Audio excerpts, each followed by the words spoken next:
piece for my wife actually, and then she held just the printout to see which one looked best with her body shape.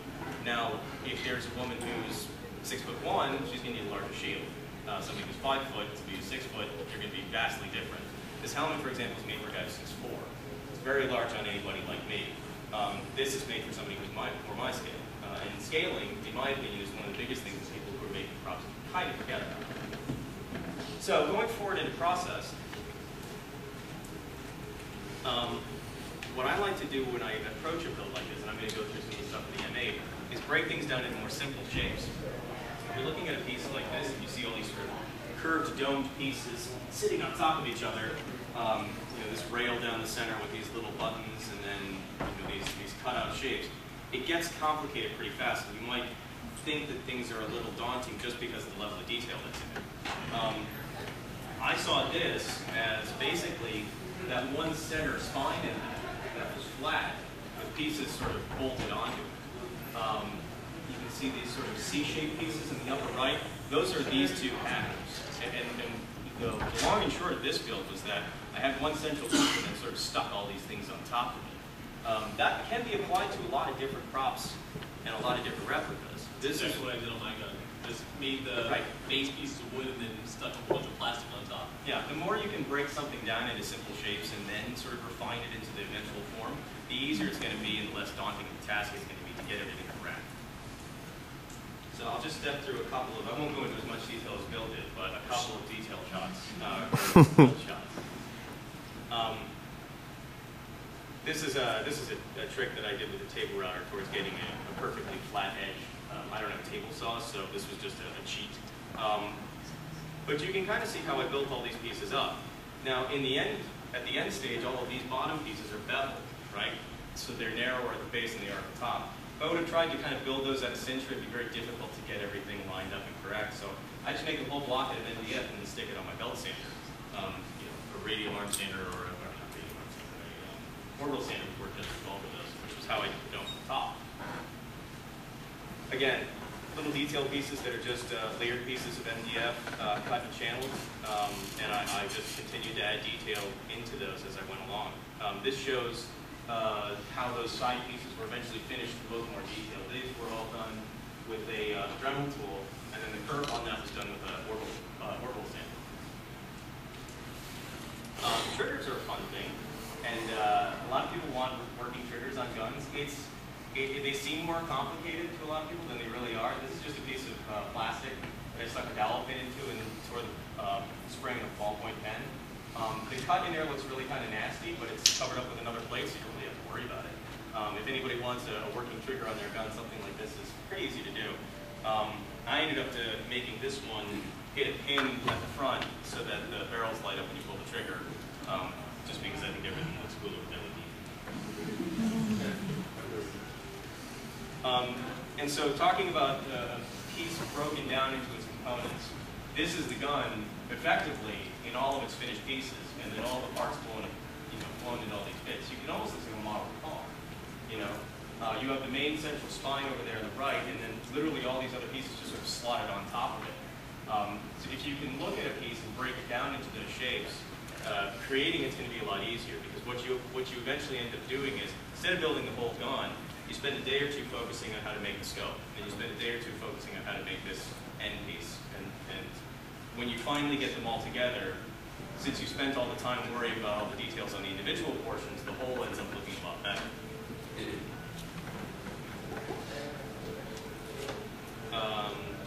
Now, Bill was talking about our primer earlier.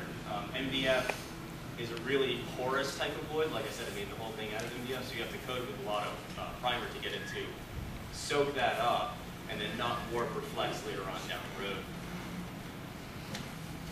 And then, obviously, finished result. It does look like I probably skipped a lot of steps there. Going, let's say, from, again? Going from here to here, and then down to a painted gun. But I'm really just trying to kind of communicate what you do at the beginning stages, how to get the general shape. Details like painting with weathering, those techniques are a little bit more advanced. We'll go over that in our panel at 5:30.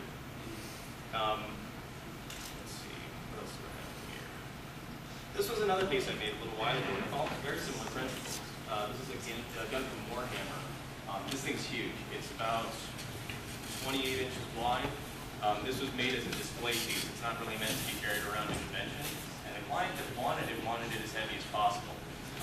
In his mind, he actually wanted it to be 36 inches long and weigh 40 pounds. I told him that was a very bad idea if you wanted to hold handed people at a convention. So we ended up making it about 24, 26, somewhere in there.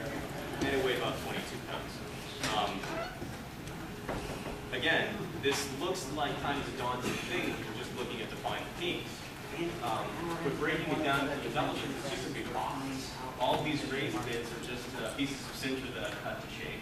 And all the panels that stick up are just more pieces of sinter. The grip is this material that I use called epoxy sculpt, which is a two-part clay. If anybody has ever used paper clay, similar to that, except it doesn't shrink as badly. And then that was just carved and sanded by hand. And I'll show you some of the build images of this. When you get it down to this, it's not really as daunting. It's just a box with some PVC pieces. And most of it's just sort of nailed together. Pieces up at the top were scrap pine that I had, and the sides were MDF. A little difficult to get something that size and work it in a shop without larger tools. But again, breaking it down into its base elements, kind of a blurry image. But this shows the sinter pieces that I used on top of it, for making the magazine area. Just cutting out, layering it on top, and it gives you that sort of chamfered effect, which is a lot easier than, say, getting a whole block and trying to Dremel that piece out of it. Approaching a problem like that with layering instead of reductive makes things a lot easier. So, I don't want to belabor it, but this, a few of the build images are just showing layering up detail and layering up detail, and then how it all sort of comes together at the end. Very flat planes, just with that bit of piping on top of it, gives it that raised look and that impression of more and more and more. The other thing is when you need some details, look in unconventional places. All of these little beads down here, which have been very difficult to make on my own, I looked at a bunch of different solutions for those. These big things up here, going and buying beads at a store, cutting them in half or sanding one side down. I eventually found scrapbooking pieces that are meant for like gluing onto, if they're like Halloween pattern or something, and just wander the aisles of Michael's, glued them all down there, and they work perfectly. Little things like that, you don't always have to go with the sort of conventional solution. You can find things like that all over the place. Really quick to that point, one of the best things you can do is really just go through the aisles at Home Depot or Hobby Lobby or whatever, and just look for shapes. I like to go shape hunting, just buy a bunch of stuff on the broken aisle or the discount aisle that I think looks useful. Right now you'll see a lot of Easter eggs out there right now.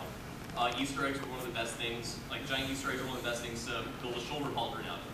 I mean, you just have to get really creative with it, and you do find a lot of really just nifty shapes that do end up working out for things like this. Yeah? You said that you're commissioned to make that. Yes. How much do you get commissioned for? I don't discuss pricing publicly due to client confidentiality. This was for Games Workshop, the guys that own Warhammer 40K. They needed it in 9 days. They paid a lot for it. That's not my typical, rate, but they wanted me to do it. Yeah. Where is this actually at? It's at Games Workshop headquarters in London now. It was at the New York Comic Con showcasing the Ultramarines movie. So they had a green screen you could get photographed holding the gun in front of it, and then it went from there straight to their studio. Have you seen that movie? I have not. I saw the trailers. It was terrible. I figured. I wasn't. I'm a tertiary Warhammer fan. I enjoy the lore. I don't play the games, but I like the sort of backstory to it. And watching the movie was watching the trailers was a little not so great. And the guys that were working on it were actually telling me that too. The guys that were doing the advertising and marketing said, it's a tough sell because we don't really like it either. Sometimes you build stuff just because. The fine lines on the handle of the gun, Yeah. Is there just artistry behind the things of that, or is there any specific way you went about that? No. Well, a smarter person, and I'm not that guy, would have taken the clay when it was wet and scribed it in there. And I'll show you a little bit of detail. If I can pull up one of these other images, give me just a second. How you got the one. I I think I've got an image of the tool I used. One of the hardest things you will see on any build is actually getting straight lines anywhere. Even if you have a straight piece of plastic, eventually you're going to get some warping or something in there after sanding it so many times. And again, if you're going to do a custom contest, that's one of the things you will be judged on is how straight can you get the lines when you're not a machine, you're not in a machine shop. You can't do them that well by hand, except for Harrison, who does it perfectly every practice job. They're not. I mean, you can tell the points on this one don't line up with the points on that one. They kind of Three light shots.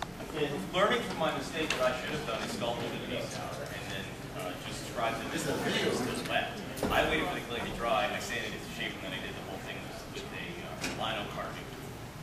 They are. It's this little orange handle thing, kind of like an X-Acto knife. You stick these, yeah. So I did the whole thing with that. It wasn't the easiest thing in the world to do. I stabbed myself a couple of times.